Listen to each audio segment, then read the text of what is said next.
Lab Guy here. If you've watched the last video, it may have left you scratching your head, wondering what the hell is wrong with that Lab Guy. Lab Guy has a built-in fault, and that is that he never suspects that something is bad until it's too late. So the last video was about my Fluke 77 meter making bad measurements in the AC range, and I tried to come up with a convoluted description of what might be going on, and the voices in my head and one commenter, high shifted phase, pointed out that they didn't think that was what the problem was.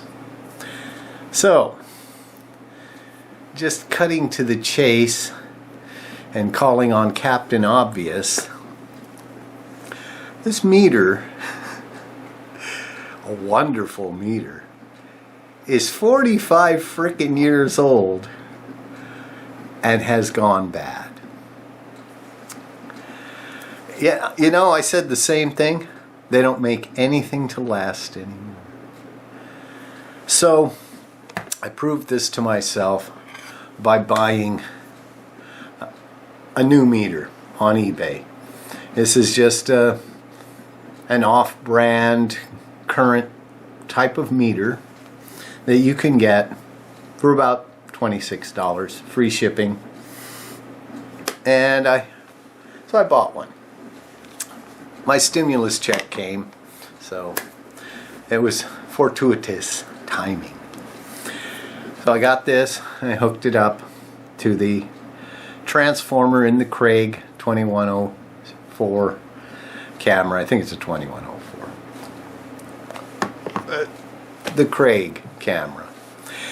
And sure enough, 372 volts, according to this meter.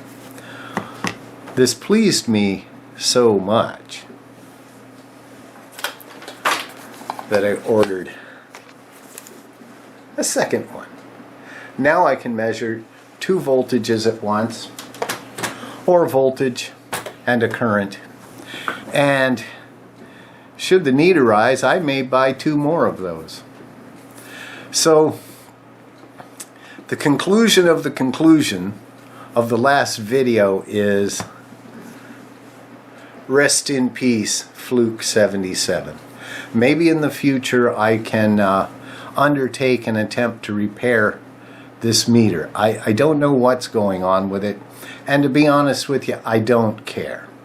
The time it would take to go through this, to find the manual and go through this and end up with an uncalibrated meter, it's not worth my time. The project is to restore the television camera. So let's consider this mystery actually solved now.